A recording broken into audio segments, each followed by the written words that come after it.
यथार्थ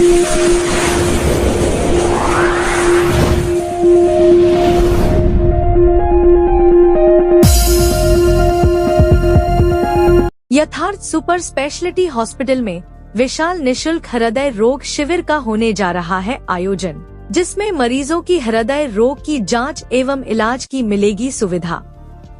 Jhansi world heart day के मौके पर ओरछा तिगैला रोड के पास स्थित यथार्थ सुपर स्पेशलिटी हॉस्पिटल की ओर से जागरूकता बढ़ाने के लिए वाकाथॉन का आयोजन किया गया। इसके तहत अस्पताल परिसर से झंडी दिखाकर रवाना किया गया। देश में हृदय रोगों की बढ़ती घटनाओं के बारे में जागरूकता बढ़ाने के लिए यथार्थ सुपर स्पेशलिटी हॉस्पिटल की ओर से वाकाथॉन का आयोजन किया गया। चलता रहे मेरा दिल के तहत वॉकथॉन को सुबह अस्पताल परिसर से झंडी दिखाकर रवाना किया गया। इस वाकाथॉन में डॉक्टरों, अस्पताल के कर्मचारियों और स्थानीय निवासियों सहित 500 से अधिक प्रतिभागियों ने भाग लिया, जिसमें सीनियर सिटीजन, ग्राम प्रधान और एनजीओ आदि भी शामिल थे। प्रतिभागियों को टी शर्ट और जलपान प्रदान किया गया। विश्व हृदय दिवस के अवसर पर वाकाथॉन के बाद एक इंटरेक्टिव सेशन में हार्ट अटैक की रोकथाम और उसके उपचार के तरीकों पर चर्चा की गई। इस चर्चा को facility director Nitin Chaudhary, general manager Vikas Kumar और डॉ राहुल रंजन की ओर से संबोधित किया गया। अस्पताल प्रबंधन की ओर से किए गए प्रयासों की सराहना करते हुए नितिन चौधरी ने कहा, हम सभी चिकित्सा बिरादरी की ओर से किए गए कुशल प्रयासों को सलाम करते हैं। स्वस्थ हृदय के लिए शारीरिक गतिविधि और स्वस्थ जीवन शैली के महत्व पर जागरूकता बढ़ाने के लिए अस्पताल की ओर से उठाया गया यह एक और रोगी केंद्रित कदम है। टीकाकरण अभियान के बावजूद लोगों को अपने संपूर्ण स्वास्थ्य के प्रति सावधान रहने की आवश्यकता है, क्योंकि सक्रिय जीवन शैली हृदय रोगों को दूर रखने के सर्वोत्तम और सस्ते तरीकों में से एक है। साथ ही साथ उन्होंने बताया कि हृदय रोगों के बढ़ते मामलों का मुख्य कारण खराब और गतिहीन जीवन शैली है। अधिकांश भारतीय आबादी हार्ट अटैक के लक्षणों के बारे में अभी भी अनजान है, इसलिए इस प्रकार के कार्यक्रमों की मदद से हम लोगों को जागरूक करना चाहते हैं।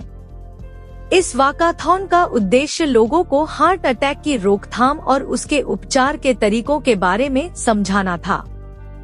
स्वस्थ आहार, चलना, व्यायाम और नियमित शारीरिक गतिविधि को बढ़ावा देना इसके मुख्य पहलुओं में से एक है, जो आपके दिल को स्वस्थ रखता है।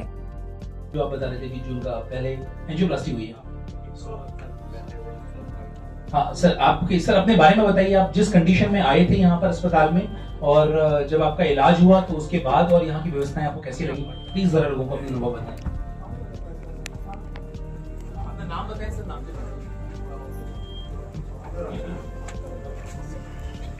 जैन भाई, मैं बता रहा हूँ सर, उनकी आवश्यकता पड़ी। मुझे 12 साल पहले अटैक पड़ा था 2012 में। उसके बाद करीब 2-3 महीना पहले अप्रैल मई जून 3 महीने मैंने दवा नहीं खाई।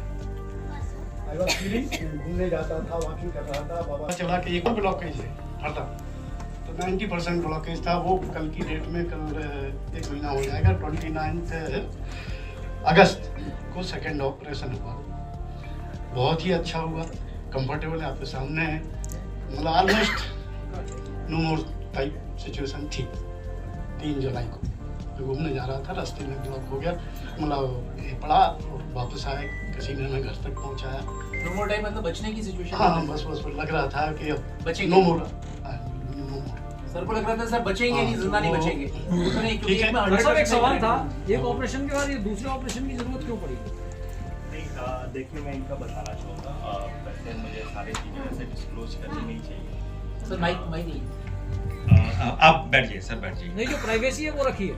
अब मैं इन जनरल बता रहा हूँ मैं कि एक्चुअली कई बार होता है कि किसी को मान लीजिए पहले हार्ट अटैक आए हुए हैं और उनको स्टेंट लगे हुए हैं, तो उसमें 2-3 चीज़ें हम लोगों को ध्यान में रखनी चाहिए।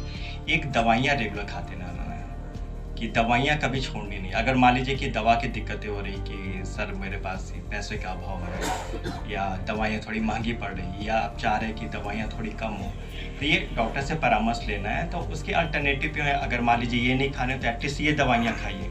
ताकि दिक्कतें ना हो, छोड़ ना दे दवाइयाँ। और अगर दवा छोड़ते हैं तो उसमें ब्लड थिनर चलते हैं जिनको एंटीप्लेटलेट बोलते हैं।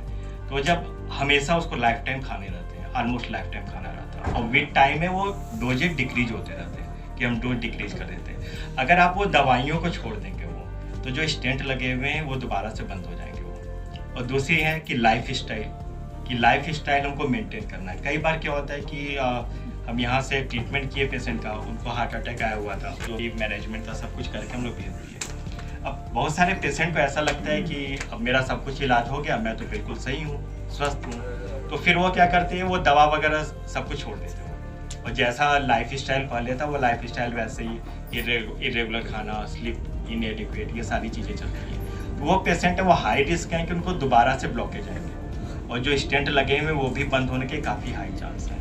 तो जो हमारे यहाँ भी पेशेंट होते हैं, मैं पर्सनली सारे पेशेंट को काउंसिल करता हूँ कि आपको दवाइयाँ नहीं खानी, दवाइयाँ रेगुलर खाते रहना है, और स्लीप और डाइट ये सब एडिक्वेट होना चाहिए। जो हमारे पास डाइटिशियन है उनका भी हम लोग विजिट कराते हैं कि जो डाइटिशियन है प्रॉपर डाइट जो कार्डियक पेशेंट में चलने चाहिए वो देना है, और दवाइयाँ किसी भी हालत में छोड़ना नहीं। इसीलिए जो पेशेंट भी होता है हम रेगुलर फॉलोअप पे बुलाते हैं कि जैसे आज मैंने ट्रीट किया, पेशेंट को आज डिस्चार्ज किया, तो हमेशा मैं आफ्टर 1 वीक या आफ्टर 10 डेज बुलाऊंगा, just to make it sure कि पेशेंट वो दवाइयाँ खा रहा हो। फिर उस समय भी काउंसिल करता हूँ कि आपको दवाइयाँ रेगुलर खाते रहे। इनको सर को भी मैं किया कि आप दवाइयाँ रेगुलर लेते रहे, डाइट चार्ट होता है वो सब दिए जाते हैं। तो अगर वो मेडिकेशन स्टॉप कर देंगे और लाइफ स्टाइल फिर इरेगुलर रहेगा। यथार्थ हॉस्पिटल ने विश्व हृदय रोग दिवस के लिए जागरूकता अभियान चलाया था आज, जिसमें हमने एक रैली करी थी, जो कि लगभग 10 से 12 किलोमीटर के स्ट्रेच में रैली की गई थी, और जिसमें लोगों को यह बताया गया था कि अपने हृदय से संबंधित जो उनको सिम्टम्स आते हैं या जो ऐसी फीलिंग्स आती हैं कि उनको कोई तकलीफ हो रही है तो उसको हल्के में ना लें, और अगर उनको ऐसा लगता है, सांस फूलती है, पसीने आते हैं या सीने में दर्द या जलन जैसी शिकायत होती है, तो उसके लिए अस्पताल जाएं और लोगों को दिखाएं। इसी संदर्भ में हम लोग कल एक बहुत बड़ा कैंप आयोजित कर रहे हैं जो मुफ्त में किया जाएगा, फ्री ऑफ कॉस्ट किया जाएगा, जिसमें हृदय से संबंधित कुछ बीमारियों की जांच की जाएगी, और अगर कुछ गंभीर बीमारी समझ में आती है पेशेंट की तो फर्दर जांचों पर हम 50% की छूट देंगे। कल जो कैंप लगाया जाएगा उसमें जो हृदय रोग विशेषज्ञ का परामर्श है वो निःशुल्क रहेगा, बाकी जांचें भी निःशुल्क रहेंगी हृदय से संबंधित, और जो एंजियोग्राफी है वो हमारी मात्र 5,000 रुपए में हम लोग करेंगे, जो कि बाकी जगह 12 से 15,000 रुपए में की जाती है, वो यथार्थ में मात्र 5,000 रुपए में की जाएगी। और ये एंजियोग्राफी जो है ये दिसंबर 2024 तक 5,000 रुपए में ही की जाएगी। क्या टाइमिंग होगा सर? सुबह 9 बजे से लेकर शाम को 5 बजे तक कैंप का टाइमिंग रहेगा हमारे अस्पताल के अंदर ही। सर जांच के अंदर यदि कोई व्यक्ति पेशेंट सर अगर पेशेंट एडमिट होता है तो 50% डिस्काउंट उसको दिया जाएगा जांचों पर और हॉस्पिटल चार्जेस के ऊपर, तो एक बहुत बड़ा डिस्काउंट रहेगा सर, छूट रहेगी। डॉक्टर साहब हल्की रख सकते हैं? हाँ, काफ़ी अच्छा सवाल पूछा आपने। अब हार्ट को हेल्दी रखने के लिए 3-4 चीज़ें हैं। सबसे पहला है कि व्यायाम बहुत जरूरी है। आजकल क्या होता है कि हम घर पर ही बैठे रहते हैं, अपने काम से आते थक जाते हैं और अपने आप को समय नहीं दे पाते, तो at least half an hour evening में या मॉर्निंग में जब भी हमको समय मिलता है तो 30 से 45 मिनट हमको एक्सरसाइज करना चाहिए। एक्सरसाइज के भी बहुत सारे टाइप होते हैं, वो जो पेशेंट हमारे रहते हैं हम उसको बताते हैं किस तरह का एरोबिक एनारोबिक कैसा एक्सरसाइज करना चाहिए। उसके अलावा डाइट का बहुत बड़ा रोल होता है कि हम कैसे डाइट हम, अगर आप वेजिटेरियन है तो किस तरह की डाइट खाना चाहिए, अगर आप नॉन वेजिटेरियन है तो कैसा डाइट खाना चाहिए। तो डाइट का बहुत बड़ा रोल है, जिसके डिटेल्स मैं अभी दे दूंगा आपको। और उसके अलावा सोना, जो स्लिप साइकिल रहती है वो एडिक्वेट होना चाहिए। काफ़ी जो मैक्सिमम लोग आते हैं बोलते हैं सर मुझे रात में नींद नहीं आती, तो इरेगुलर रहता है उनका टाइमिंग। बोलते कभी सर मैं 10 बजे सो जाता हूँ, कभी 2 बजे सोता हूँ, कभी 3 बजे सोता हूँ। तो स्लिप साइकिल रेगुलर रहना चाहिए। और मानसिक तनाव पे हमको बहुत ध्यान देना जरूरी है कि मानसिक तनाव हमको नहीं होना चाहिए। अगर तनाव तो सबको होता है लेकिन वो कंट्रोल में होना चाहिए, बैलेंस वे में होना चाहिए। वो अपने लाइफ स्टाइल को चेंज नहीं होना चाहिए तनाव के कारण। इन सब चीज़ों को हम ध्यान में रखेंगे और धूम्रपान नहीं करेंगे, व्यायाम करते रहेंगे, अच्छे लाइफ स्टाइल फॉलो करेंगे तो इन सब चीज़ों की दिक्कतें नहीं होगी और हार्ट की बीमारियां रुकेंगी। अगर शुगर बीपी है तो कंट्रोल होनी चाहिए। डॉक्टर साहब ये बताएं